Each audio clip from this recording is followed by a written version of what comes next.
একটা মজার ঘটনা, যেটা মনোযোগ সহকারে শুনলে আপনার জীবন হয়তো পরিবর্তন হতে পারে। ভাবলাম যে আপনাদের সাথে শেয়ার করি। রাসূল সাল্লাল্লাহু আলাইহি ওয়াসাল্লাম একদিন বাইরে থেকে আসলেন, এসে আমাদের আয়েশা সিদ্দিকা রাদিয়াল্লাহু তাআলা নাকি বললেন যে, আয়েশা, তুমি আজকে আমার কাছে যা চাইবা আমি তোমাকে তাই দিব। তিনি ভাবতে লাগলেন যে রাসূল সাল্লাল্লাহু আলাইহি ওয়াসাল্লামের কাছে কি চাওয়া যায়, সংক্ষেপে বলতেছি। আবার এটাও ভাবতেছেন যে আমি না জানি এমন কিছু জিনিস চেয়ে বসি, এমন কোনো কিছু কথা বলি যাতে রাসূল সাল্লাল্লাহু আলাইহি ওয়াসাল্লাম কষ্ট পায়। তিনি বললেন যে, ইয়া রাসূলুল্লাহ, আমি কি কারো হেল্প নিতে পারি?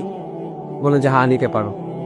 আমাদের আয়েশা সিদ্দিকা রাদিয়াল্লাহু তাআলা আনহা অনুমতি নিয়ে বাবার কাছে চলে গেলেন, আবু বকর সিদ্দিক রাদিয়াল্লাহু তাআলার কাছে গিয়ে বললেন যে, রাসূল সাল্লাল্লাহু আলাইহি ওয়াসাল্লামের কাছে কি এমন জিনিস চাওয়া যায় যেটা তিনি আমাকে দিতে চান এখনই।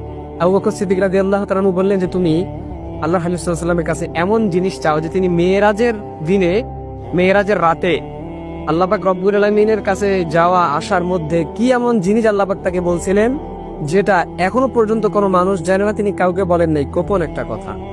চলে গেলেন রাসূল সাল্লাল্লাহু আলাইহি ওয়াসাল্লামের কাছে, গিয়ে বললেন যে, ইয়া রাসূলুল্লাহ, মেরাজের রাতের এমন একটা গোপন কথা আপনি আমাকে বলেন যেটা এখন পর্যন্ত আপনি কাউকে বলেন নাই।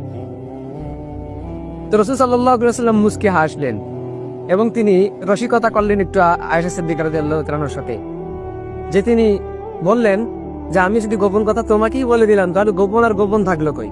তো তিনি বলতেছেন, দেখো আয়েশা, গোপন কথা এটা যে আমি এখন পর্যন্ত কাউকে বলি নাই যে কোনো ব্যক্তি যদি দুনিয়ার মধ্যে কারো ভাঙ্গা মন, ব্যথিত হৃদয় যদি জোড়া লাগিয়ে দেয়, তো আল্লাহ পাক রব্বুল আলামিন কিয়ামতের দিন হাসরের ময়দানে তাকে বিনা হিসাবে তাকে জান্নাত দিয়ে দিবেন। সুবহানাল্লাহ। তো তিনি আবু বকর সিদ্দিক রাদিয়াল্লাহু তাআলা কিন্তু ওয়াদা নিছিলেন যে, আয়েশা, তুমি কথাটা শুনেই তুমি আমার কাছে এসে বলবা।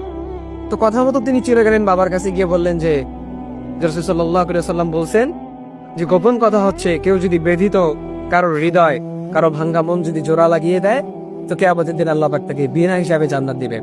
এই কথা শুনেই আবু বকর সিদ্দিক রাদিয়াল্লাহু তাআলা কান্না করতে শুরু করলেন। আয়েশা সিদ্দিকা রাদিয়াল্লাহু তাআলা বলেন যে, বাবা, আপনি তো জীবনে কত মানুষের ভাঙ্গা মন জোড়া লাগিয়ে দিয়েছেন, কত ব্যথিত হৃদয়ের আপনি জোড়া লাগিয়ে দিয়েছেন, কষ্ট দূর করে দিয়েছেন, আপনি কাঁদেন কেন? আপনার তো বিনা হিসাবে জান্নাত পাওয়া উচিত। আবু বকর সিদ্দিক রাদিয়াল্লাহু তাআলা বললেন, তুমি একটু কথাটাকে উল্টোভাবে ভাবো।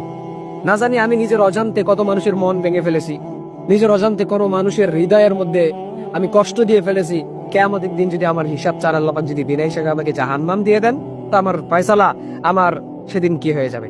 আমি কি করব সেদিন? আমার কোনো কিছুই করার থাকবে না, আমি বড় ক্ষতির মধ্যে পড়ে যাব।